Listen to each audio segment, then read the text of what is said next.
Okay, listen, we had a pretty good practice today, I thought. Coach Browning and I got together and spoke with the O-line a little bit, and they picked the drill up pretty good. I didn't hear a bunch of fussing from down on the defensive end. I'll probably watch a little bit of that tonight. I thought they did a good job yesterday working on some run fits. We didn't have any balls on the ground, didn't have any turnovers, so I thought, until you watch the film, you don't know. It's never as good as you think, and it's never as bad as you think. You just go in and watch the tape and make the corrections in the next practice. Norries, what kind of challenges does the Kansas offense present with this tempo?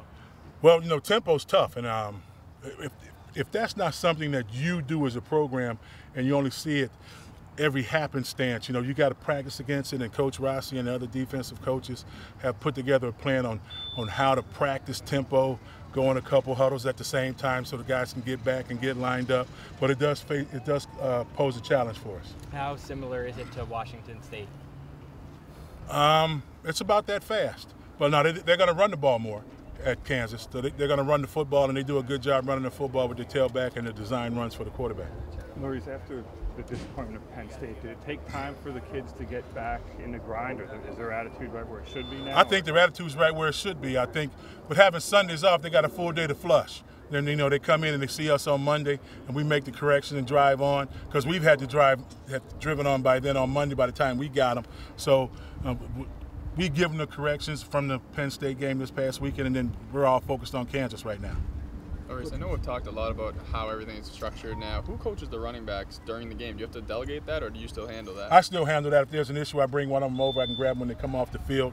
So I take care of anything of that nature. Anything glaring that happened, if I can't get over Coach McDaniels to handle it. Coach, with the added responsibilities, how has recruiting been throughout the week? Has it changed or stayed the same for you? Oh, it stayed the same for me. I've been able to reach out to my guys via direct message on Twitter, and other than that, if they give me a call, or tonight's the night I usually make recruiting calls, so I'll get that done tonight.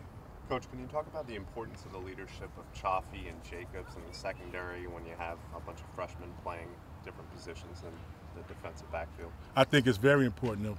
Both of those young men have a lot of game experience. They can settle some young guys down when they, it's tough to be out there, especially when you're a corner and everybody in the stadium is looking at you when the ball comes your way. It's not like you can hide as an offensive guard and people aren't sure who may have missed that block. So they can settle some nerves, and Chaffee and Jacobs have been in a lot of games, and they've had a lot of challenges thrown at them, and I think it's real important that they help lead those young guys in the back half. I know this question might be better for Kyle, but since you're here, I'm going to ask you. You said on Sunday that you might evaluate the quarterback and decide at the end of the week, and obviously it doesn't seem like that's going to be the case from what you said yesterday. Just why not do that, I guess?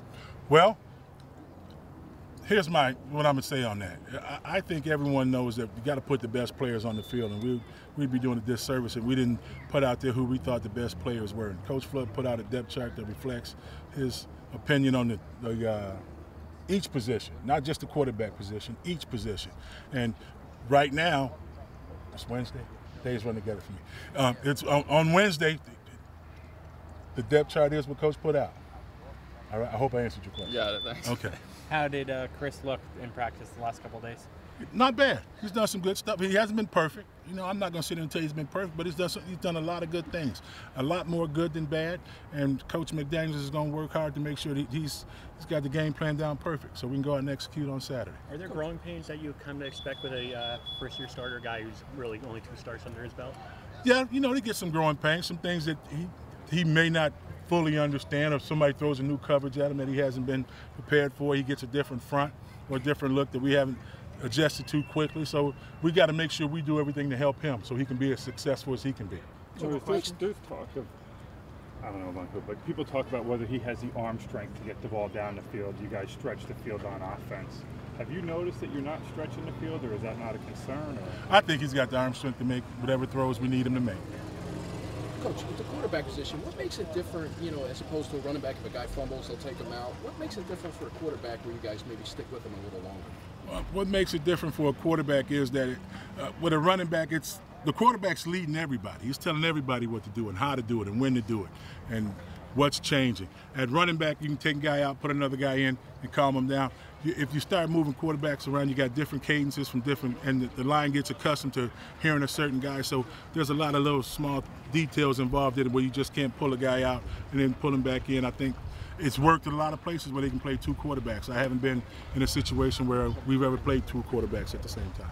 Coach, has there been an emphasis on cutting down on the penalties this week? Oh, Second to last definitely. In the Big Ten? Yes, we have. Coach McDaniel spoke on it on Monday morning, and we have been harping on the penalties each practice. And I want to say today, we didn't have an unforced penalty today.